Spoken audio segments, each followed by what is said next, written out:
তারা news BD, তারা news BD TNB এবং এই টিএনবির পক্ষ থেকে তারা নিউজ বিডি টিএনবির পক্ষে আমি খন্দকার মাসুদুজ্জামান আজকে জাতীয় প্রেস ক্লাবের সামনে দেখছি বিশেষ করে শিক্ষকদের অনেক দাবি দেওয়া নিয়ে তারা সারা দেশ থেকে এসেছেন মানববন্ধনে।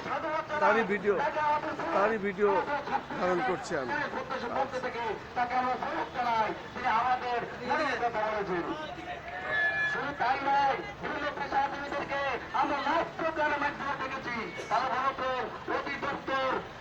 এই অবস্থান কর্মসূচির কিছু ভিডিও ধারণ আমি ক্যামেরা ফুটেজ তুলে ধরছি।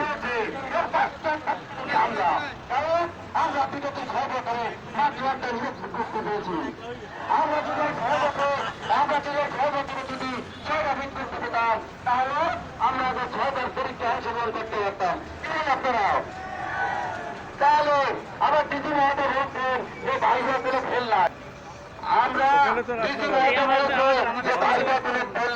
আপনারা দেখেছেন, আমরা বিভিন্ন মিডিয়ার মধ্যে জানতে পেরেছি। তাহলে আমাদের একটা কথা যে আমরা রেকর্ড শব্দ যে বাংলাদেশ পুলিশটির লক্ষ থেকে এখন পর্যন্ত কোন সরকারি চাকরির করে 24 লক্ষ প্রার্থী আবেদন করে নাই কিন্তু একমাত্র এই প্রাথমিক সরকারি শিক্ষক নিয়োগ 2018 তারা একমাত্র 24 লক্ষ প্রার্থী কেন্দ্র থেকে আবেদন করেছে এবং পরীক্ষায় অংশগ্রহণ করেছে। শুধু তাই নয়, এখান থেকে মাত্র 55,295 প্রার্থীকে মৌখিক পরীক্ষার জন্য উত্তীর্ণ করা হয়েছে, কিন্তু সেখান থেকে উত্তীর্ণ সুপারিশ প্রাপ্ত হয়েছে মাত্র 18,000। আমাদের ডিজি মহোদয় ল্যাপটপের মাধ্যমে আমরা জানতে পেরেছি তিনি বলেছেন মৌখিক পরীক্ষা কোনো নাই। তাহলে মাননীয় প্রধানমন্ত্রী শেখ হাসিনা মহোদয় না, আপনার কাছে আমাদের একটাই আবেদন, একটাই দাবি, যদি মৌখিক পরীক্ষা ফেল না থাকে তাহলে আমরা কেন ফেল করলাম, আমরা কেন এর থেকে বঞ্চিত হলাম? আমরা তো রাস্তায় বেরিয়েছি, আমাদের প্রত্যেকে বেরিয়ে রয়েছে। আমি আমার নিজের থেকে বলেছি, আমি করেছি, আমার দুটি সন্তান আছে, আমার বাবা আছে, আমার মা আছে, আমার পরিবার আছে। আর যদি আমাকে নিয়োগ থেকে বঞ্চিত করা হয় তাহলে আমি কোথায় দাঁড়িয়ে যাবো?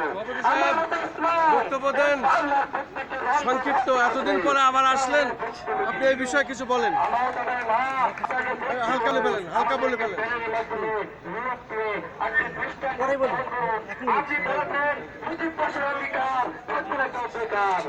আমরা মাননীয় প্রধানমন্ত্রী শেখ হাসিনা কাছে একটাই কথা বলতে চাই, আমাদের একটাই দাবি, যে মুহূর্তে আমাদের প্যানেল দরকার, এটা আমাদের অধিকার, এটা আমাদের অধিকার। প্যানেল